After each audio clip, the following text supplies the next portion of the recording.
In order for you to receive nourishment, to grow, and to prolong your life, there are two critical things that you need to do.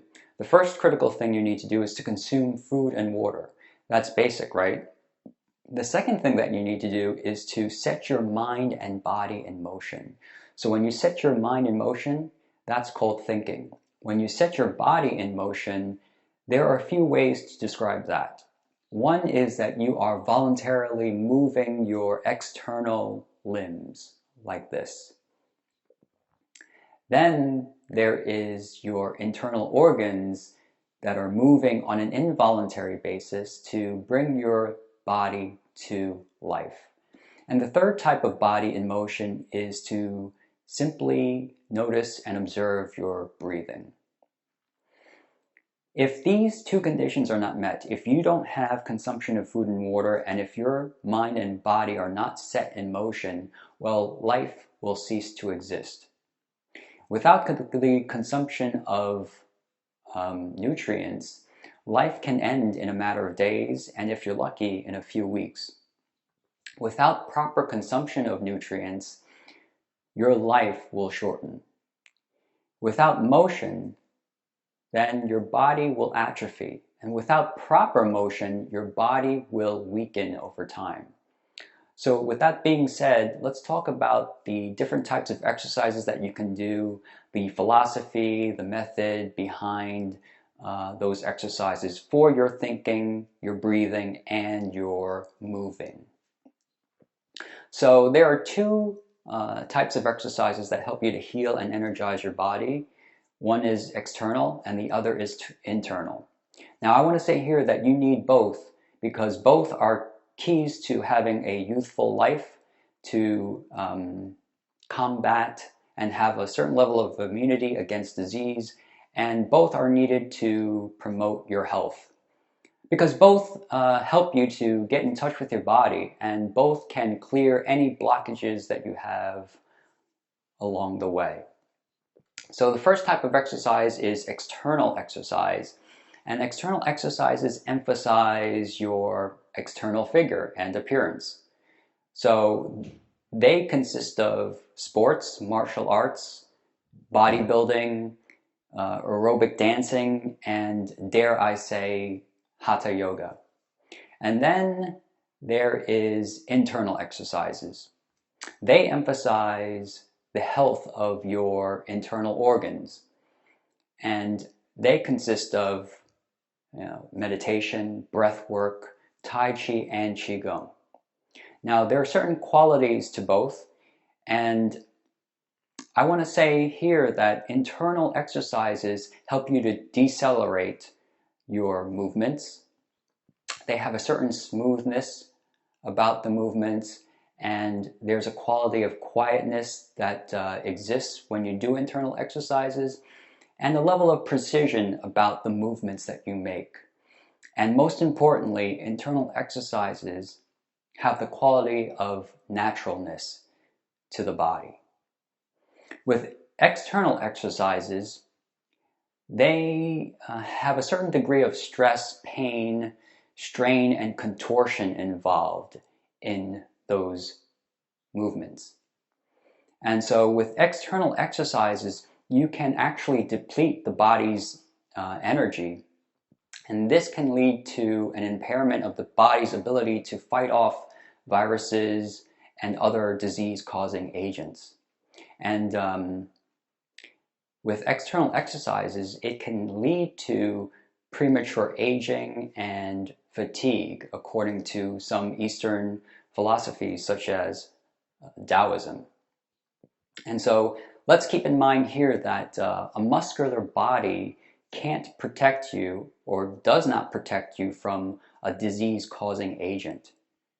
Now, by contrast, internal exercises lead to healthy organs, which can and does protect you from disease-causing agents. And the emphasis is to do motions that are natural to the body, natural to the inclinations and structure of your body. And so I want to go over the key differences between the two. And let's go with muscular contraction. So the focus of external exercises is to build muscle. The focus of internal exercise is to go with the flow, to make sure that your qi is flowing properly. And so the key difference here is that according to Taoist belief, muscular contraction produces tension which impedes the flow of qi. And so internal exercises are made to be effortless so that you can relax, have no resistance, and this allows your muscles to loosen up, and it can also increase your flexibility. The next thing is strength. Now, external exercises increase your strength mainly through muscle work. Internal exercises strengthen your internal organs. And so with internal exercises, now you have a balance between outward strength and inward strength. Then you have your heart and lungs. When you do external exercises, you're increasing your strength of the heart and lungs. And this is science-based, right? With slower, deeper breathing, internal exercises that combine energy motions of your body, well, that brings that much more oxygen into your tissues so that you can strengthen such things as your heart and lungs. Then there is your mind-body connection. Now, of course, when you do external exercises, there is some level of coordinating your mind and body in order for you to hit a ball or to dance the two-step, right? And so, but with internal exercises, you're enhancing that mind-body connection through the flow of qi. And so the emphasis with internal exercise is on your spinal nerve flow. And because your spine is the main trunk in your body by which energy is distributed through it to its parts, spinal nerve flow is very critical to your health. Then the next thing is to increase your circulation. Now, external exercises increase your circulation by pumping your heart faster and harder. With internal exercises, the increase of circulation is through expanding and contracting your blood vessels. And we want to make sure that there's a certain level of elasticity with your blood vessels here. With external exercises, you are prone to have accidental injuries. You know, when you're going 110% and when the mantra is, you know, no pain, no gain, that could be a cause for injury. And so with internal exercises, the emphasis is on not using all of your effort, maybe it's 80%, to strengthen your joints, your ligaments. And your body is really seen as a chain of links. And so your chain is as strong as your weakest link.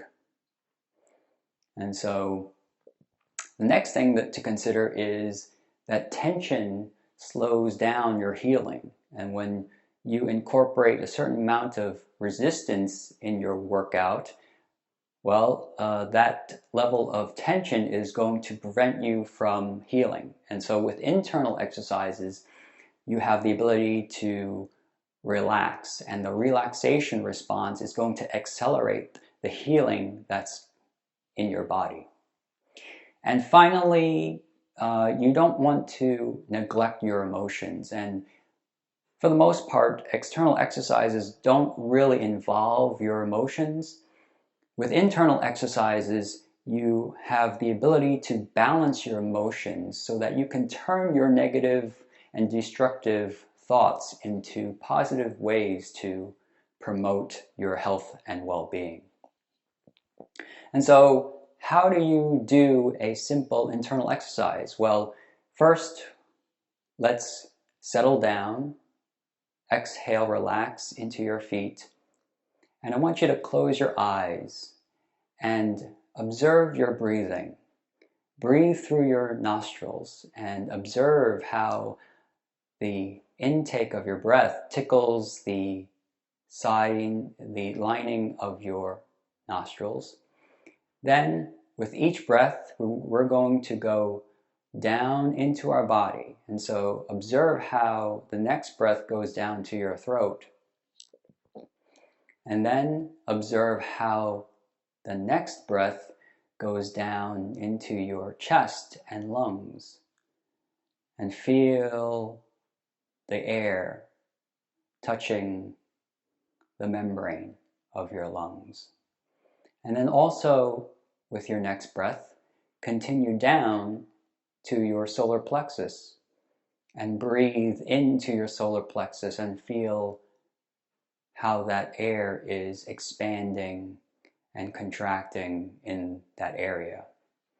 And then work your way down to your abdomen and feel how your breath is creating waves in your body.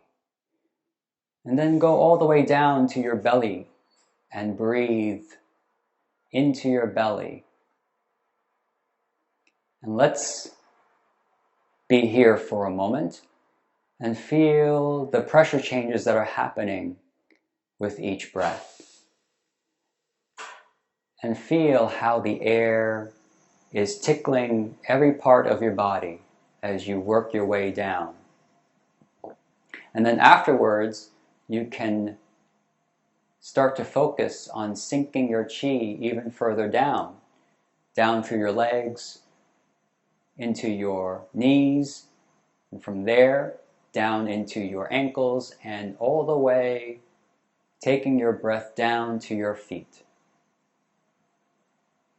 And so that is an internal exercise. People call it breath work these days. And it's a great way to cultivate energy flow in your body. And so what if you can achieve a happy, healthy, and long life through the utilization of mental and physical movements, and to prevent and even correct all ailments in your body, possibly reversing the aging process and improve all functions of your body. And so I invite you to do this internal exercise on a regular basis. Now, in the meantime, go check out my breathing video with a link below.